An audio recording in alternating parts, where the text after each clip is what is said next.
Hello students, आपके अपने YouTube channel easy science पर आप सभी का स्वागत है। आज की इस वीडियो में हम लोग पढ़ने वाले हैं पोषण यानी न्यूट्रिशन। इससे पूर्व की वीडियो में आप लोगों ने पढ़ा था जैव प्रक्रम। तो सजीवों में होने वाली अनेक क्रियाओं को सामूहिक रूप से हम जैव प्रक्रम कहते हैं। उन्हीं क्रियाओं में से एक महत्वपूर्ण क्रिया है पोषण।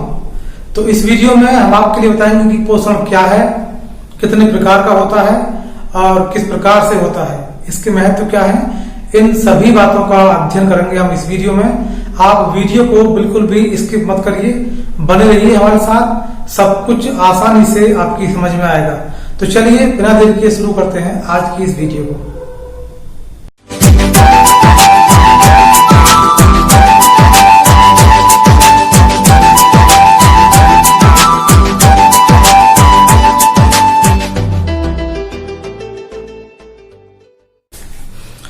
तो चलिए सबसे पहले बात करते हैं पोषण की। आप ये भली भांति जानते हैं कि सजीवों में अनेक क्रियाएं लगातार चलती रहती हैं जो उनके अनुरक्षण के लिए आवश्यक होती हैं। इन सभी क्रियाओं के लिए हमें ऊर्जा की आवश्यकता होती है। अब ये ऊर्जा हमें कहां से प्राप्त होगी? तो ये ऊर्जा हमें मुख्य रूप से भोजन से प्राप्त होती है। तो ये जो हम ऊर्जा प्राप्त करेंगे ये ही हमारा पोषण होगा। यानी हमको जो ऊर्जा की आवश्यकता होती है उस ऊर्जा को हम या तो भोजन से प्राप्त करते हैं या अन्य खाद्य पदार्थों से प्राप्त करते हैं। तो सजीवों द्वारा भोजन या अन्य खाद्य पदार्थों से पोषक तत्व प्राप्त करने की प्रक्रिया को ही हम पोषण यानी न्यूट्रिशन कहते हैं। पोषण की अगर हम बात करें तो पोषण मुख्य रूप से दो भागों में विभाजित किया जा सकता है। नंबर एक होता है स्वपोषी पोषण या ऑटोट्रॉफिक न्यूट्रिशन। देखिए, स्वपोषी पोषण वह होता है जो सजीवों द्वारा स्वतः अपने आप तैयार किया जाता है। यानी स्वपोषी पोषण में सजीव अपना भोजन स्वतः तैयार कर लेते हैं। और इस प्रकार के सजीव मुख्य रूप से पौधे होते हैं जिनमें क्लोरोफिल यानी पर्णहरिण पाया जाता है। ये पौधे अपना भोजन स्वयं तैयार कर सकते हैं। इस प्रकार के पोषण को हम कहते हैं स्वपोषी पोषण या ऑटोट्रॉफिक न्यूट्रिशन। और जितने भी जीव या पौधे अपना भोजन स्वतः तैयार कर सकते हैं उन्हें हम कहते हैं ऑटोट्रॉफस या स्वपोषी। इसके विपरीत नंबर 2 आता है परपोषण या हेटेरोट्रॉफिक न्यूट्रिशन। देखिए, सभी जीवधारी अपना भोजन स्वयं तैयार नहीं कर सकते।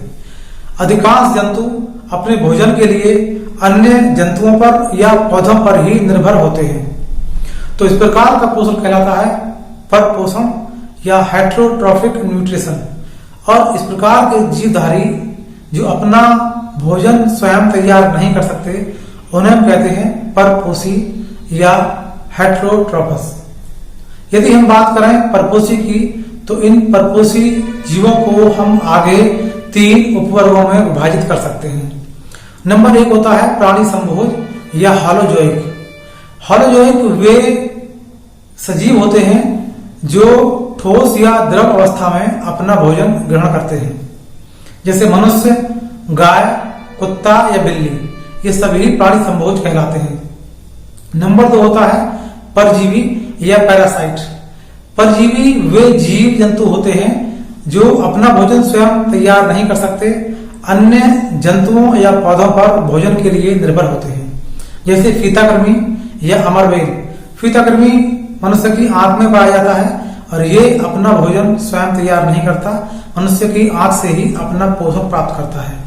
इसी प्रकार अमरबेल भी अपना भोजन तैयार नहीं कर सकती, वह भी भोजन के लिए अन्य पौधों पर निर्भर रहती है। नंबर 3 होता है मृतोपजीवी या सेप्रोजोइक।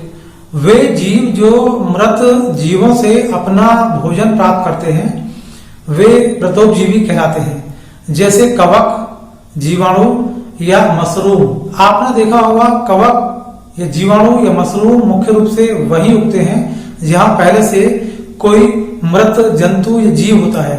उसी मृत शरीर से ये अपने भोजन के लिए ऊर्जा यानी पोषण प्राप्त करते हैं। तो आगे हम लोग बात करते हैं स्वपोषी पोषण की। देखिए, इस वीडियो में मुख्य रूप से हम प्रथम भाग यानी स्वपोषी पोषण का ही अध्ययन करेंगे, और जंतुओं के लिए यानी परपोषी पोषण के लिए हम अलग से वीडियो बनाएंगे। तो आज की वीडियो में मुख्य रूप से हम अध्ययन कर रहे हैं स्वपोषी पोषण यानी ऑटोट्रॉफिक न्यूट्रिशन की। तो देखिए, जितने भी हरे पौधे होते हैं जिनमें क्लोरोफिल होता है, उन सभी पौधों में क्षमता होती है अपना भोजन स्वयं तैयार करने की।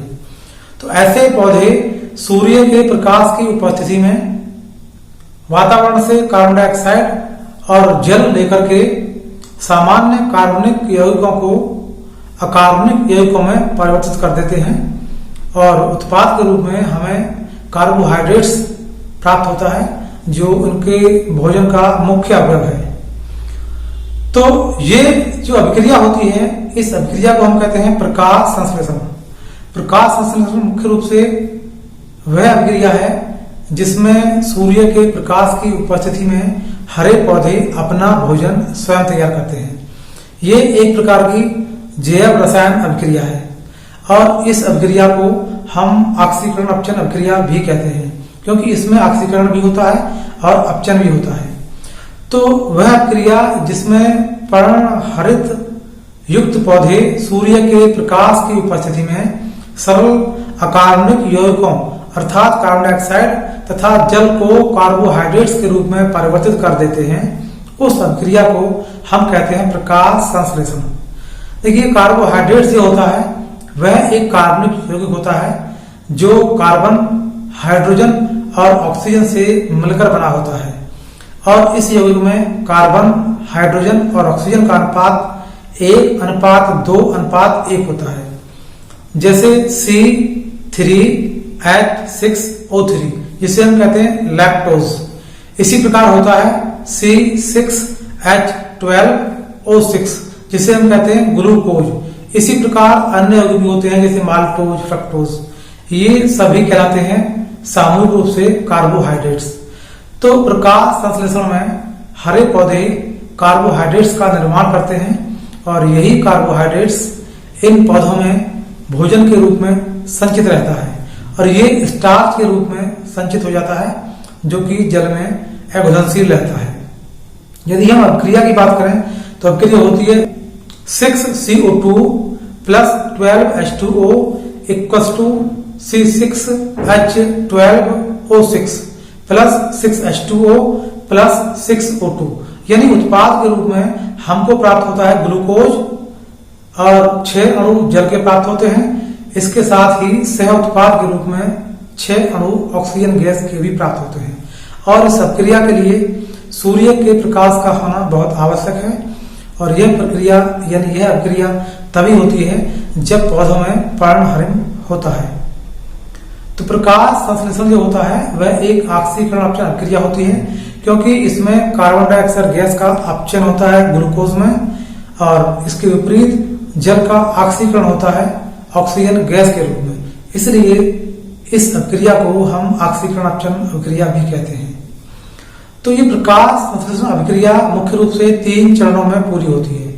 प्रथम चरण में पर्णहरित द्वारा प्रकाश का अवशोषण किया जाता है, और दूसरे चरण में अवशोषित ऊर्जा का रासायनिक ऊर्जा में परिवर्तन होता है, तथा यह रासायनिक ऊर्जा जल को ऑक्सीजन तथा हाइड्रोजन में अपघटित कर देती है। तीसरे चरण में हाइड्रोजन गैस द्वारा कार्बन डाइऑक्साइड गैस का ग्लूकोज में अपचयन किया जाता है। तो इस प्रकार से यह प्रकाश संश्लेषण की अभिक्रिया 3 चरणों में पूरी होती है। मलद्भिद पौधे रात्रि में CO2 गैस लेते हैं और मध्य उत्पाद बनाते हैं। बाद में इसी मध्य उत्पाद से जब सूर्य का प्रकाश प्राप्त हो जाता है, तब हमें अंतिम उत्पाद यानी ग्लूकोज प्राप्त होता है। चलिए आगे बात करते हैं रंध्रों की। देखिए, आपने देखा होगा गर्मी के दिनों में हमारे शरीर से पसीना बाहर निकलता है, तो हमारी त्वचा पर बहुत सूक्ष्म छिद्र होते हैं, इन्हीं छिद्रों से पसीना बाहर निकलता है। ठीक इसी प्रकार के बहुत सूक्ष्म छिद्र पत्तियों में भी होते हैं। इन छिद्रों को हम रंध्र या स्टोमेटा कहते हैं। इन्हीं रंध्रों के माध्यम से कार्बन डाइऑक्साइड गैस और जल पत्तियों के अंदर प्रवेश करता है।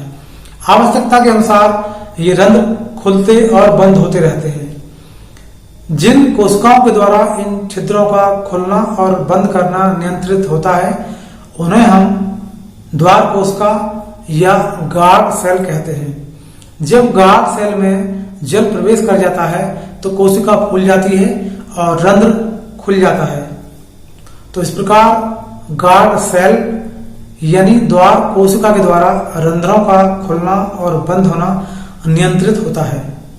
देखिए, प्रकाश संश्लेषण के लिए आवश्यक पदार्थों की यदि हम बात करें तो मुख्य रूप से 4 पदार्थ इस प्रकाश संश्लेषण की अभिक्रिया के लिए आवश्यक होते हैं।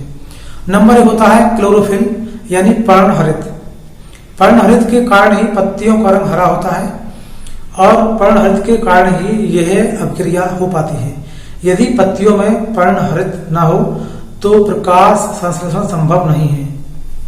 नंबर 2 पर होता है सूर्य का प्रकाश। प्रकाश संश्लेषण की अभिक्रिया के लिए सूर्य का प्रकाश नितांत आवश्यक है। सूर्य के प्रकाश के बिना यह अभिक्रिया संभव नहीं है। यदि हम पौधे को अंधकार में कहीं रख दें तो प्रकाश संश्लेषण नहीं हो पाएगा। नंबर 3 होता है CO2 गैस यानी कार्बन डाइऑक्साइड गैस। नंबर 4 होता है जल। मैं आपको भी बता चुका हूं कि कार्बन डाइऑक्साइड गैस और जल का अवशोषण पत्तियां रंध्रों के माध्यम से करती हैं। तो इन चारों पदार्थों का होना बहुत आवश्यक है। इन चारों पदार्थों में से कोई भी एक पदार्थ यदि न हो तो प्रकाश संश्लेषण की प्रक्रिया बिल्कुल भी संभव नहीं है। देखिए, ये जो भोजन बनता है ये कार्बोहाइड्रेट के रूप में प्राप्त होता है और ये अतिरिक्त भोजन इन पत्तियों में या पौधों में स्टार्च के रूप में एकत्रित हो जाता है यानी संचित हो जाता है और ये स्टार्च जल में घुलनशील होता है और ये सामान्यतः 24 से 72 घंटे में प्रयुक्त हो सकता है यदि पौधे किसी परिस्थिति में प्रकाश संश्लेषण की अभिक्रिया बंद कर दें। यानी यदि हम प्रकाश संश्लेषण को रोक दें तो ये संचित भोजन एक इमरजेंसी के रूप में काम आता है, जैसे कोई रिजर्व फूड या रिजर्व ईंधन काम आता है। ठीक इसी प्रकार से ये संचित भोजन 2 से 3 दिन तक काम आ सकता है इमरजेंसी में। तो प्रकाश संश्लेषण के महत्व यदि हम बात करें तो मुख्य रूप से 3 इसके महत्व हैं। नंबर 1 है सभी प्रकार के खाद्य पदार्थों का मुख्य आधार प्रकाश संश्लेषण ही होता है। देखिए, चाहे जंतु हो या पौधे मुख्य रूप से इसी प्रकाश संश्लेषण से प्राप्त ऊर्जा पर निर्भर हैं। जो जंतु पौधे नहीं खाते, जंतुओं को खाते हैं, वे जंतु भी कहीं ना कहीं पौधों पर निर्भर होते हैं। जैसे मान लीजिए शेर पौधे को नहीं खाता, लेकिन शेर जिस भी जीव जंतु को खाता है वे जीव जंतु प्रत्यक्ष रूप से पौधों पर निर्भर रहते हैं। तो इस प्रकार से किसी भी जीव जंतु का भोजन हो वह मुख्य रूप से प्रकाश संश्लेषण की अभिक्रिया से प्राप्त होने वाले भोजन पर ही निर्भर होता है। तो सभी प्रकार के खाद्य पदार्थों का प्रमुख आधार प्रकाश संश्लेषण ही होता है। नंबर 2 होता है वायु में ऑक्सीजन तथा कार्बन डाइऑक्साइड का संतुलन। देखिए, विभिन्न अभिक्रियाओं में, विभिन्न फैक्ट्रियों में या श्वसन क्रिया में अत्यधिक मात्रा में कार्बन डाइऑक्साइड गैस अवमुक्त होती है। पौधे इस कार्बन डाइऑक्साइड गैस को लेकर के इसके बदले में ऑक्सीजन गैस देते हैं। तो इस प्रकार हमारे वायुमंडल में कार्बन डाइऑक्साइड गैस और ऑक्सीजन गैस का जो लेवल है वो समान बना रहता है, संतुलन बना रहता है इन दोनों गैसों का। देखिए, नंबर 3 पर इसका बहुत महत्वपूर्ण उपयोग है अंतरिक्ष में। अंतरिक्ष में एक कोशिकीय जीव होते हैं, एक शैवाल जिसे हम कहते हैं क्लोरेला। इसकी सहायता से अंतरिक्ष में ऑक्सीजन गैस और भोजन तैयार किया जाता है। तो इस प्रकार क्लोरेला एक कोशिकीय जीव होते हैं, एक शैवाल, ये बहुत महत्वपूर्ण भूमिका निभाते हैं। एक और देखिए महत्वपूर्ण बात है, यदि हम बात करें जलीय पौधों की तो जलीय पौधे भी अपनी सतह से जल तथा जल में घुली हुई कार्बन डाइऑक्साइड गैस का अवशोषण करते हैं। इसके पश्चात जलीय पौधों में भी प्रकाश संश्लेषण की अभिक्रिया होती है और इस प्रक्रिया के पश्चात ये पौधे भी अपना भोजन तैयार करते हैं। तो इस प्रकार सभी हरे पौधे जिनमें पर्णहरिम होता है सूर्य के प्रकाश में अपना भोजन तैयार करते हैं और ये भोजन इन पौधों में स्टार्च के रूप में संचित हो जाता है। और सभी जीव या जंतुओं के लिए जो भोजन का मुख्य आधार है वो यही है, यानी मुख्य रूप से प्रकाश संश्लेषण से प्राप्त होने वाला भोजन ही समस्त जीवों या जंतुओं के लिए भोजन का आधार होता है। तो छात्रों, आज के लिए बस इतना ही। अगली वीडियो में हम आपके लिए लेकर आएंगे जंतुओं में पोषण। तो यदि ये वीडियो आपको अच्छी लगी हो तो वीडियो को लाइक कीजिए, शेयर कीजिए और हमारे चैनल को सब्सक्राइब कर लीजिए। इससे भविष्य में अपलोड होने वाली सभी वीडियो का नोटिफिकेशन आपको लगातार मिलता रहेगा।